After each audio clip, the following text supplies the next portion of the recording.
Another day, another blessing. Ayan nga, dahil nga bago lang ako sa pag-affiliate, ay binidyoan ko na nga rin itong na-order ko na hanging clothes rack.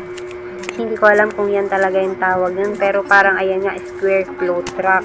Dahil nga, isa sa dahilan ko kaya ako napa-order nito, ay namomroblema nga ako kung saan ko isasampay yung mga ginagamit naming towel.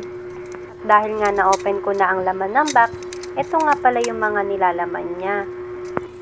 Iisa-isahin ko nga sana kung ilan nga ang mga laman nito. Ang kaso nga lang, after ko makabit itong clothes rack, ay hindi ko na makita yung manual. Yun pala, pinagpupunit na ng baby ko. Napakakulit talaga.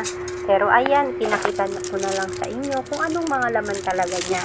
Para in case na mag-order kayo, ay makikita nyo talaga kung anong laman niya.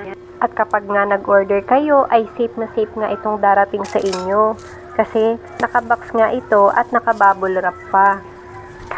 Maraming kulay nga pala kayong pagpipilian, pero dahil nga favorite ko ang color pink, ay ito nga pala yung chineck out ko. At meron pa pala, andito pala yung manual, na videohan ko rin nga pala siya. Kaya tignan nyo na lang dito or i-post nyo na lang kung tama yung dumating sa inyo. Bago ko nga umpisahan ng pagkakabit, ay ayan, pinagsama-sama ko muna yung magkakaparehas na item. At parang ako diyang nag-chess dahil nga paunti-unti kong chine-check kung tama ba yung ginagawa ko. At ayan, tinitignan ko nga kung anong una yung ikakabit. Kaya malaking tulong talaga pag may kasamang manual yung binili nyo.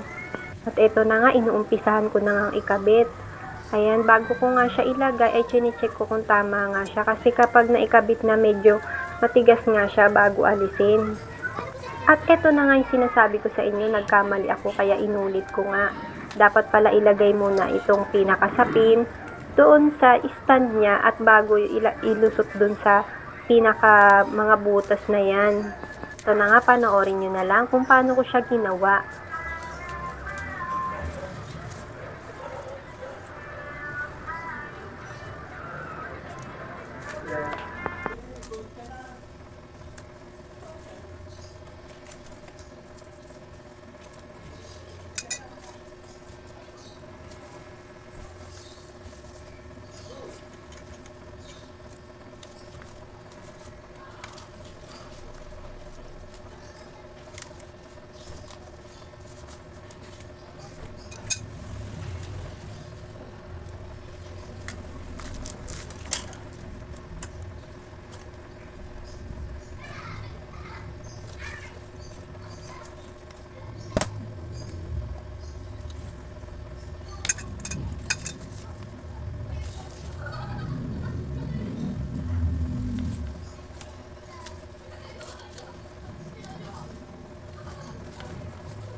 At ito nga, tuwang-tuwa na nga ako niyan dahil naikabit ko na ang unang layer.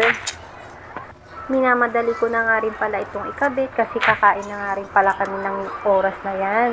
Dahil nga nagugutom na rin yung baby ko. Pero dahil nga gusto ko na makita kung ano yung kalalabasan, ay tinapos ko na nga ito. Hindi nga ako nang hinayang, ma-check out ko nga ito dahil bukod nga sa may gagamitin na ako, ay meron naman na akong mapagkakakitaan.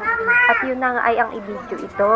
At charan, eto na nga po pala yung finished product. Ayan, tinry ko lang ang sabitan nito ng mga towel namin at ng mga konti naming gamit kung talagang kakayanin siya. At approve nga sa akin dahil napakatibay nga ito at napakaganda at malinis tignan. Kaya check out na!